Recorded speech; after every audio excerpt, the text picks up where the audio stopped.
Welcome to the Test Guild Automation Podcast, where we all get together to learn more about automation and software testing with your host, Joe Colantonio.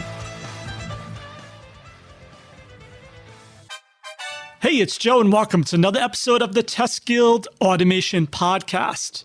Today, we'll be talking with Rudolf and David all about their Agile Engineering Maturity model and probably all other kinds of topics that come out of this, but really excited to talk to them today about this model. Rudolf has over 30 years of experience in IT and is a passionate software tester. He works as an Agile engineering coach at his company's test and test automation department. And I love his motto. His motto is, test automation is not an act. Test automation is a habit. Love it. In addition to professional articles in various magazines, he also provides the community with conference presentations and organizes the Vienna Agile Test Automation Meetup that has over 1,000 members. We're also joined today by David, and David is the head of Agile Engineering Support, and he has extensive experience as a software developer and architect. So together with his long engagements in Agile topics, all which are really key ingredients to tackle transformations that we're going to be covering using the Agile Engineering Maturity model. If you're looking for ways to help your company and Agile coaches transform your organizations, you don't want to miss this episode. Check it out. The Test Guild Automation Podcast is sponsored by the fantastic folks at Sauce Labs. Their cloud-based test platform helps ensure your favorite mobile apps and websites work flawlessly on every browser, operating system, and device. Get a free trial.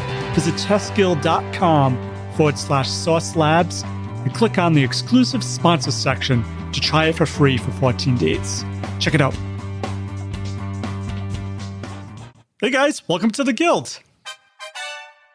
Hi, Joe. Thanks for having us. Hi. Hello. Good evening. Hey, David. Hey, Rudolf. Great to have you both. I guess before we get into it, is there anything I missed in your bios that you want the Guild to know more about? David, let's start with you. Yeah, I think you have already mentioned the most important stuff. Name is David, responsible for engineering in our company. And at the moment, we are in the middle of an engineering transformation. And we have a lot to do in terms of test automation, testing, test strategy.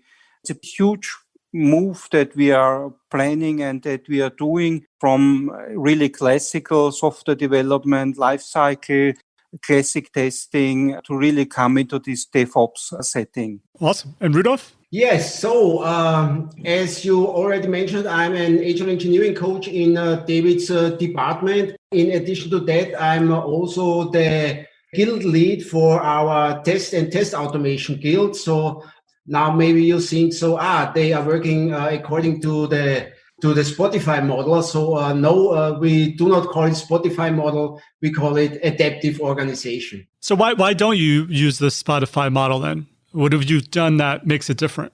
It is more as this Spotify model. And to see the difference is so the Spotify model only works for Spotify and not for another company. And this is why we said so it is better that we call it the adaptive organization. And it means also that we permanently try to improve our product teams and so on. If you call it adaptive, you have a loophole that you also can do some classic stuff on the side.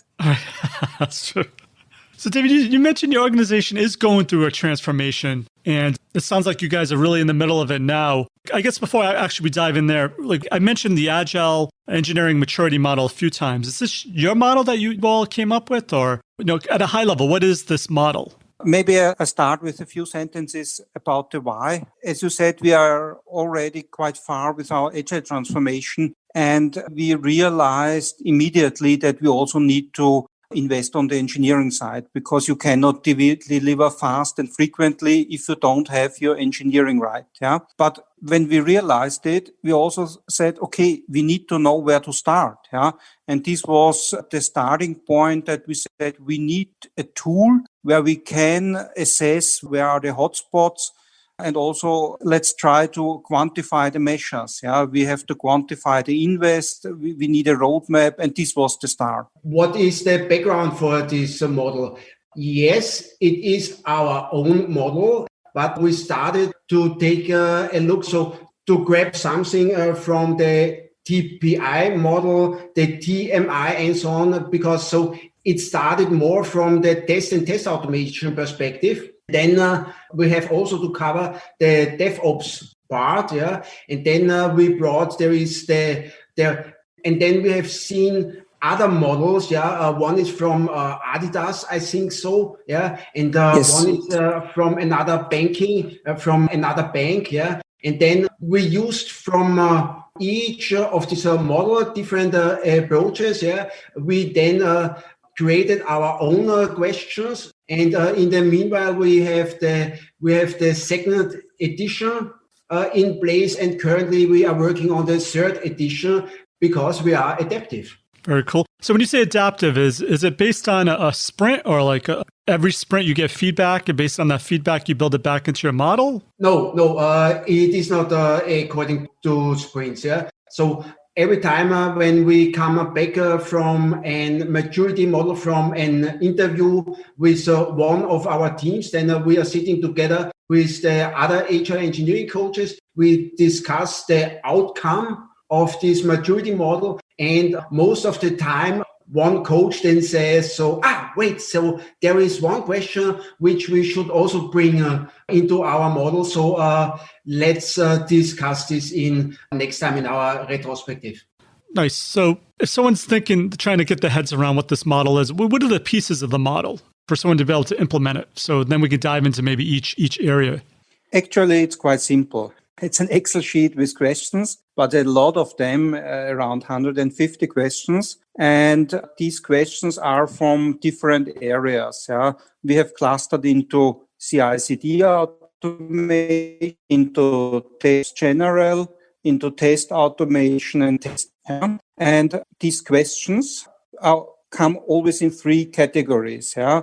The first category is the crawl, the first level. This is where we say, okay, this is a must-have. Yeah, a product must do it this way. The second level is the walk, where we say this is the should be, that the product should do it like this. And then the third level is the run level, when you're really top-notch and you really do the nice things. And we decided to go for a self-assessment with an interview, you could say. Yeah, we sit together with the team, go through the questions. The question says yes, no. The team says yes, no, and that's it. We have experimented or tried out self-assessment using some web formula, or doing it. We were thinking about automatically deriving it out of the systems. But in the end, this situation of the dialogue, of sitting together, of discussing the questions, proved a really, really good element of this tool. Yeah?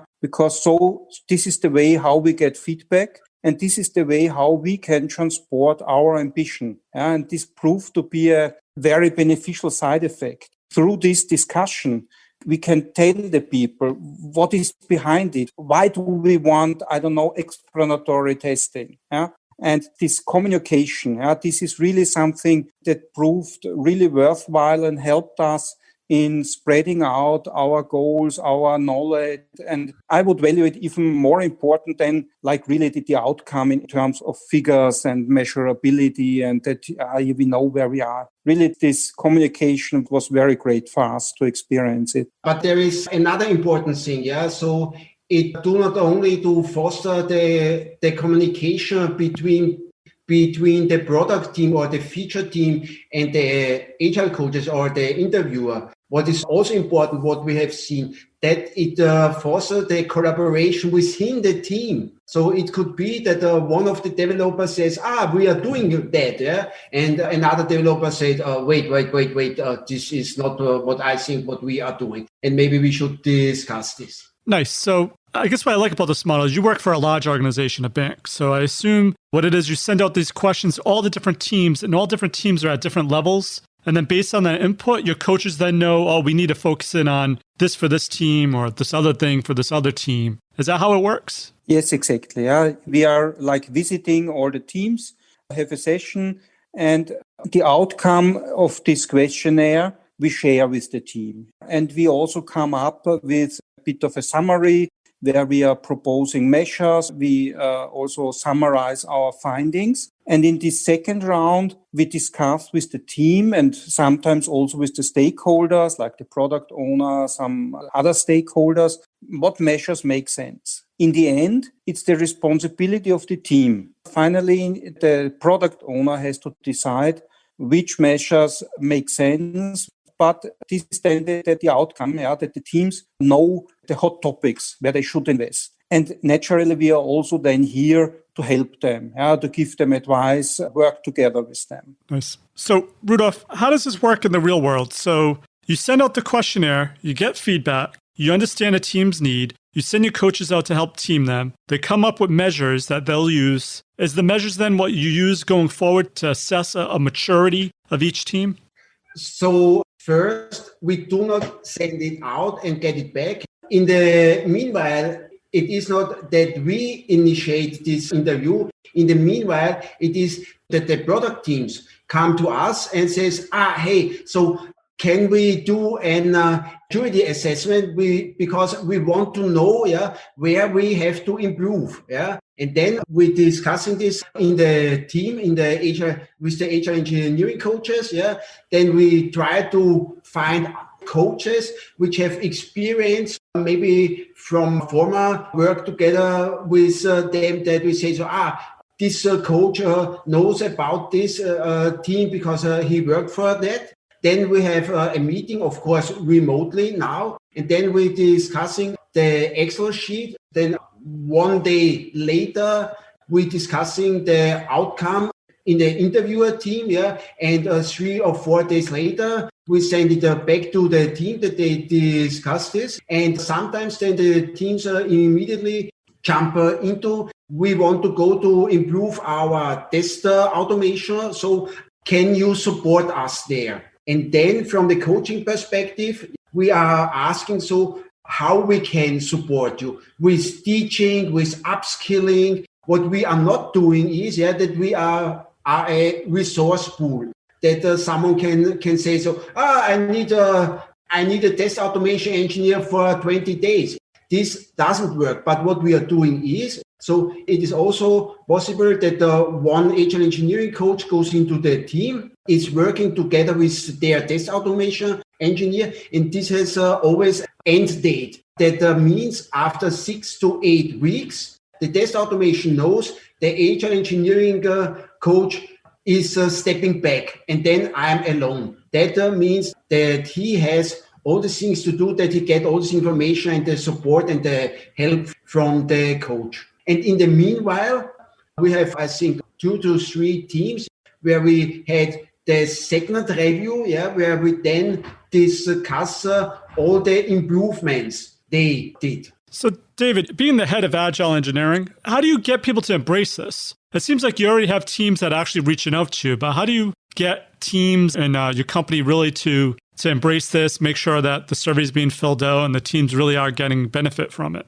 I think this is the most difficult thing what you are addressing here, because this is a cultural change. Because what we are actually telling the people is you have to do it differently. Then you have teams who are together already for more than 10 years, 15 years even, and they are doing it quite good, quite well. They are working, they are delivering, and then it's really difficult to convince them to do it differently. How to do this? I would say that we work on all different levels. We start with the top management, and the top management gives strategic direction. There's then also a bit of, you could say, pressure, that you go in the right direction. We invest a lot in community. We have the testing guild, the community. We organize events, trainings. Upskilling is really, really important. And we try to connect people, because this creates a pull effect. When one product team, where the people believe we are good, and then they see another team, and then they say, wow, they make it different and they are much faster than we are. This creating a little bit of a competition between the teams and fostering this exchange. This is really, really important. But I have to say it's not an easy thing. It's a long journey because you often see the company starts DevOps transformation. They start and half a year later, they are finished. What have they done? They have introduced some new tools. But with a new tool, you are not agile, you are not DevOps, you just have another tool. And it's not that we started yesterday or half a year ago with this journey. It already started 2-3 years ago. And it's a long and a gradual process where to change the mindset. Absolutely. And I guess being in a banking, it's more traditional. I'm just assuming, I'm thinking I used to work for healthcare. I used to work for insurance. I assume it's kind of like banking. So a lot of pushback I used to get is like, we have these 30-year-old systems that they don't work with Agile or DevOps. Like, do you hear that, Rudolf? And if so, like, how do you help change that mindset if you do get that kind of pushback? When we take a look at this Agile coaching competency model, there you have different types. You have mentoring, you have teaching, you have technical mastery, and so on. And yes, of course, it is also the job of a coach to change their mindset. And we see teams which are working on the product since more than 15 years, which are going into the direction of Agile and said, yes, we need this. And then on the other hand, there are sometimes where the people say, Agile, this is this new fancy thing where you do not need documentation and you are standing every day together for 15 minutes. So we're doing this since years, but we do not need this name. And then you need the right coach who can convince them that what is Agile all about, that this is more than only having every day a 15-minute stand-up. And this is hard. And what we see in the new product teams, which start with a new product, then we have these greenfield teams, so which starts with a product, and there it is easy because most of these teams are fresh in their company, people who was hired with this agile mindset, and there it is easy going to discuss being agile with them. So implementing the model, it seems like you've done it for 1.5 years now or 2 years since you initiated it. Any learning? Like, do you have like a before story and an after story of what maybe a team you worked with looked like before, and then after the maturity model, after your coaches, after maybe what the results were? Maybe, David, you can explain the team where we brought the external vendor being agile. You know what I mean? Yes. Yeah. I think this is a good approach. Yeah, here this is a good example. This was one of the first reviews that we did, and it was a product where we had an external vendor delivering software that had to be integrated and was also developed by the vendor still. And the outcome was really a lot of red, really, really not good. And we immediately defined measures and said, okay, here we have to step into and work together to improve. And in the beginning, it was really a little bit of a lost cause. Classic vendor, classic processes, own product development, not able to react to customer demands only after half a year or after a year. And we defined several measures together with this vendor. First, we worked on the deployment to automate the deployment step, that we have a pipeline beginning from the vendor when this vendor delivered some artifacts into our environments. Then secondly, we created an acceptance test suite for both, where we are developing test cases on the vendor side and on our side. And this is like the handshake in the pipeline then. And we also invested in the collaboration. We started to work in sprints. It's not yet that we deliver every 2 weeks. We don't have this cycle, but at least we are breaking down this half year or yearly releases now into 2 months, releases where we have a couple of sprints. We still have a bit of waterfallish elements in it, like the last 2 weeks are acceptance testing and the business doing manual tests. But we have moved. We came down from a release cycle from 6 months to 2 months. We worked together much better. And what the business, the product owner, the people who pay for the product really liked is that the quality improved the first time right. Because one of the issues was that vendor delivered the big release, a lot of defects popped up. Yeah? Missing requirements not really understood, stuff that didn't work anymore. And it was the first time when we came into this cycle that really there was no major bug found in the end. And they really could go into production. And this was one of the things that then convinced also the business that we are on the right track and it really brings value. Maybe one input from my side, as David says, so the software was installed in our systems, and then they immediately start with manual testing and doing manual testing for weeks and so on. And in the meanwhile, they are installing the software. The installation now not only takes 6 weeks, it is faster. And then immediately we run our test automation and we verify with automated smoke test suite that the system is ready, that we can go forward with manual tests.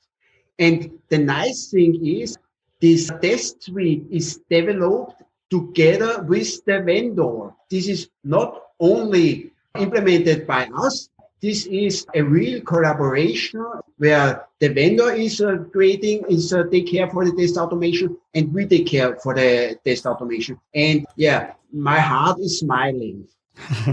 That's awesome. So talking about your heart smiling and automation, when I speak to people, I always assume that everyone has automation in place. How many of your teams had automation? Was it a struggle to get people to move some of their processes to an automation type pipeline, or any learnings you had working with all these teams to maybe get them up to speed with automation you think people should have to get maybe a minimal amount of agile kind of transformation starting point? We started on a very low level of test automation. Okay. It was really not very common. It was used more in UI-oriented products, but everywhere else, manual testing.